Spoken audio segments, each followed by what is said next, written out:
GunzPicks in the spot. Cash and tickets, got the bankroll hot. Dropping late plays, no time for sleep. Money line dreams, making pockets deep. GunzPicks on the air, shots fired, no miss. 2 unit bangers can't resist this bliss. Spreading totals, we in the game. Late night vibes, cash flows tame. Late night vibes, mid-evening vibes, late night banger. It is going down on a Saturday. Guest little hosting spot here. The Shark and the Gun live on GunzPicks channel. Of course, Sharky Waters Nation on X. It is Saturday night, February the 22nd. We appreciate you guys tuning in. We got 3 bangers for you in college basketball. A lot going on. 100+ games. Guns got me off the couch. I'm going out after this. We're fully coiffed. We got beautiful hats on, beautiful people in the chat. Drop your comments and hang out with us. Guns, it's a pleasure to be here. What's going on, brother? Yeah, appreciate the Shark jumping on with me today. I actually had to work a favor to get him in because why? Because you guys got me to 40 likes on the Breaking Ankle show. And the reason why this show exists is because of you guys. And you have to continue to keep dominating the thumbs ups. Bang, bang, bang, bang, bang. Just keep smashing it until your mouse breaks. All right. I got 3 plays here for the late night slate. We're going to start with the 8 p.m. stuff, and we're going to go into late night degenerate special. So please, Sharky Waters Nation, ride the wave and get out of the water. Let's lead the charge. Let's go. 8 o'clock. We're not talking Duke, Illinois. We are going to Princeton, New Jersey. The Ivy League, Dartmouth at Princeton. I got to be honest, I know some things about Dartmouth. I don't know about them tonight, however, but the Gun does. Guns, talk to me on this. Official play, Dartmouth minus 7.5. Yeah, there's one thing you don't want to bet on is Princeton as of late. And we have a good matchup here with Dartmouth versus Princeton in Jadwin Gymnasium in Princeton, New Jersey. 8 p.m. is tip-off in this game. The key to this game is going to be, can the Dartmouth defense stop this Princeton offense, right? Princeton offense is ranked 170th in offensive efficiency. They're ranked 155th in field goal percentage, 240th in offensive rebounds, 247th in free throw percentage. So, yeah, bad free throw shooting team. Round the medium as far as shooting around the arc and everything else. But they're going against the Dartmouth defense. That is their strength, right? They're ranked 130th in opposing field goal percentage, 15th in defensive rebounds, and 30th in defending the three. So I think with this Dartmouth team, they can match up with this Princeton offense. Then you got to look at Princeton. Won 9 of the last 10 games versus Dartmouth. But, and I say but, Dartmouth has covered 4 out of the last 5. So we have to take that with a little bit of grain of salt, and they keep shrinking this number every time Dartmouth plays Princeton. These teams did meet in January 18th, so there's a little bit of line functionality to this element. Dartmouth lost by 1 point to Princeton in the first matchup. They were on the road. They were 8.5-point dogs in that situation. Now you're seeing them as a shorter dog on the road. What? This is a very high indicator that the books very much trust Dartmouth in this situation. You look at Dartmouth, 8-2 ATS in the last 10 road games. They are a fucking traveling team, and they've covered 7 of the last 9 games overall. Princeton is unbackable against the spread. 1-9 ATS in the last 10 games. There's a reason why the books adjusted the line and not given any favor to Princeton in this situation. So I'm going to be taking Dartmouth here, plus 7.5 as a play. Yeah, so you said Dartmouth is terrible at home and good on the road. Yeah. Yeah, you want to know why? As a person who went to Dartmouth is in Hanover, New Hampshire, in the middle of fucking nowhere. And it is the anti-basketball town of the entire country. Back when I was in school, the actual president of the university wrote a letter. Anniversary. You said university, excuse me. Wrote a letter to the president of Swarthmore congratulating him on getting rid of their football team. So just imagine what type of sports culture goes on at Dartmouth when the president is congratulating another college for getting rid of their football team. And this arena, it's called Lead Arena up there. It is like a glorified YMCA. And as a person who went to school up there, people do not go to the basketball games. It probably has the worst home field advantage across the entire Ivy League and probably D1. So I'm giving you guys some local knowledge on a Saturday night here. Pop-up show, we know things. Guns knows it. I know it from personal experience. Buy Dartmouth on the road, plus 7.5, and let's cash. Keeping it moving here. 8 o'clock, that is Eastern time, going out to Idaho. And this is gun at best. Obscure sports handicapping and line functionality. Idaho State, 12-3, 7-7 in conference, laying a massive number to Sacramento State, who is absolutely terrible on this campaign. Guns, I said it to you before the show. Idaho State's laying double digits. Something's going on here, right? Yeah. There's something fishy with this one, and we talked about it in the chat. But we're going to break down this game very simply. You have Sacramento State going against Idaho State in Reed Gym here in Pocatello, Idaho. Go check your MapQuest or Google Maps for that one, because I have no idea where this game is going to be held. 8 p.m. is going to be the tip on this game. And then when you look at Sacramento State, one of the worst teams in the country on both sides of the ball. They're 343rd in offensive efficiency, and they're 291st in defensive efficiency. Indiana, I'm sorry, I keep saying Indiana. Idaho State has Guns. I said anniversary. It was university. You're saying Indiana. It's Idaho. Happy Saturday. Talk to me. You can call the whole thing off. Potato. All right, Idaho State has the edge in this game overall. They're 220th in the country as far as offensive efficiency is concerned. Sacramento State is ranked 337th. So overall, you have a variance between these two teams. Then you got to look at if the two teams did meet. They did. Idaho State lost to Sacramento State in the first matchup on the road, 75-71. They were 5.5-point favorites in this situation. Now you're seeing them as a double-digit favorite in this scenario. Then you got to look at how Idaho State has performed in these situations. They performed well, very much as a favorite. They're 7.2 ATS this season as a favorite. 5.01 ATS as a favorite at home. Then you got to look at the other side here for Sacramento State and Idaho. Look at the numbers for Idaho State. Idaho State has not been a double-digit favorite all season long against anybody in the country. So why is it for this particular game? I think it's because Idaho State's going to come out here thumping. They should dominate this game. They will win by margin. Give me Idaho State minus 10.5 as a play.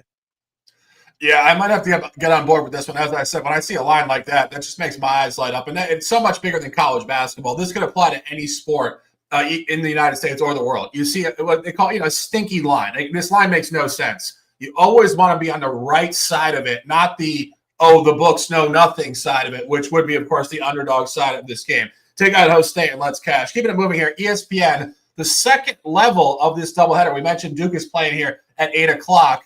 10 o'clock, BYU at Arizona. Arizona, I would say, enigmatic this year. I followed them game to game. They show up sometimes, other times inexplicably they don't. But Guns tonight thinking they will show up here at 10 o'clock, minus 7.5 official. I don't think they will just show up. I think this is my best bet of the year.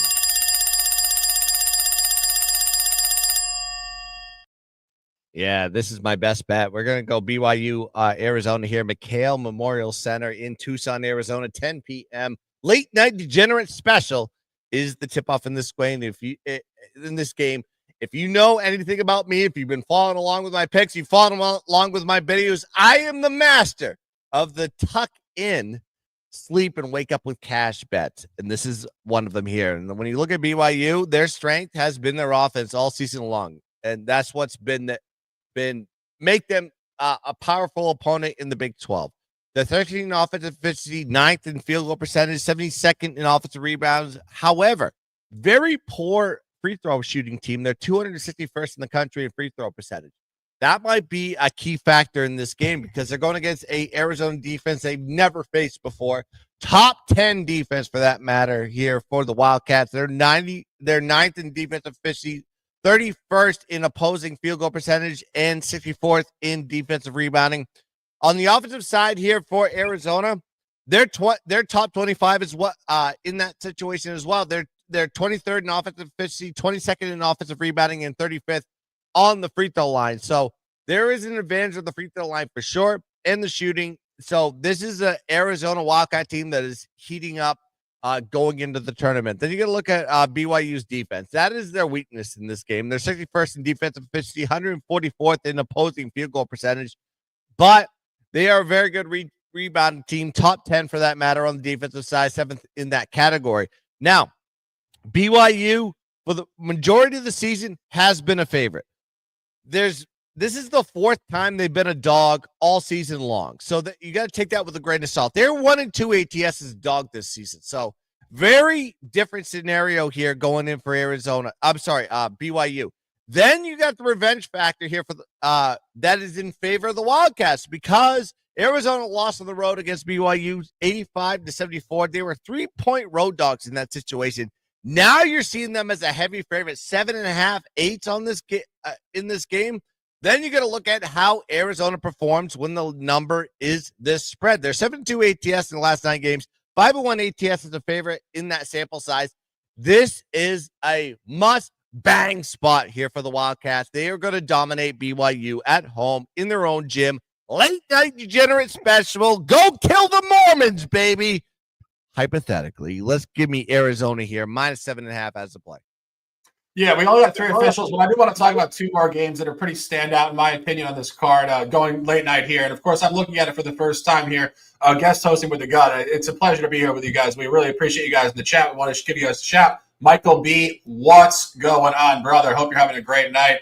And he says, Dartmouth, a lot of lesbians. Well, I'll tell you this. Having gone up there, a lot of straight girls, too. We stay the course here. But let's talk about an in-state rivalry, which I think is extremely, extremely interesting at 9 o'clock here. Montana State, Montana. I believe our guy Champ, old school legend in gambling Twitter, is from Montana. I know Jay Creer is up there in the mountains as well. Montana State laying 1.5 to Montana. Key point here on the line. Montana is 12-15 on the campaign. Excuse me. Montana State is 12-15 in the campaign. Montana is 19-8. Why the hell is the home team favorite here? Guns, any thoughts? Yeah, you're saying everything that the books are telling you a story. You always have to look at the line that one.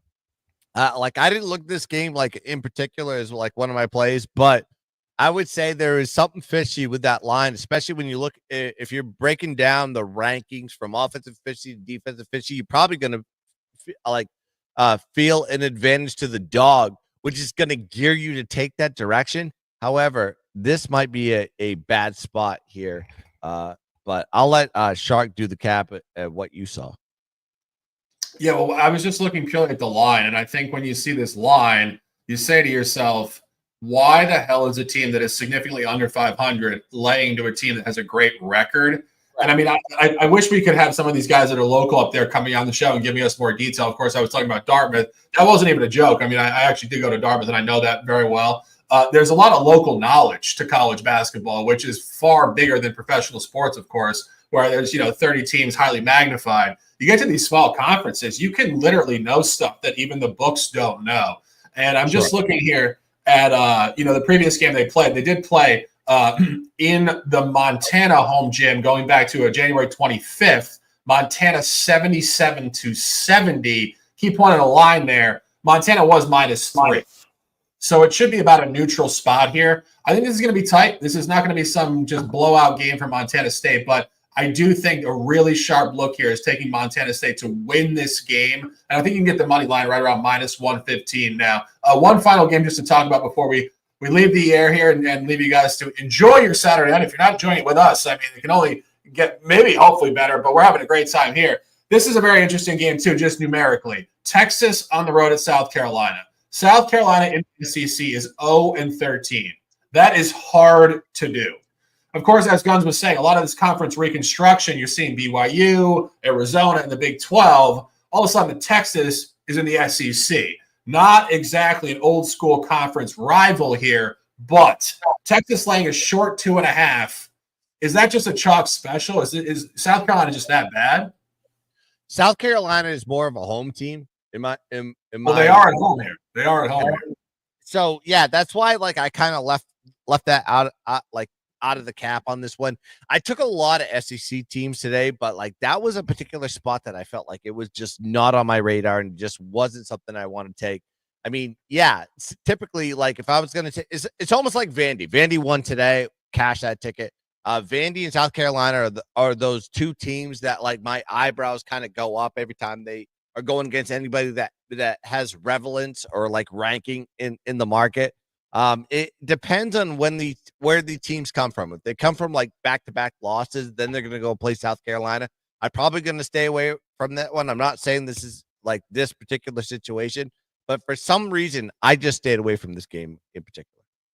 Yeah, I mean, I think it's a fishy game. Obviously, like as I said, not historically a rival, so you don't have a lot of matchup data to go on from previous seasons.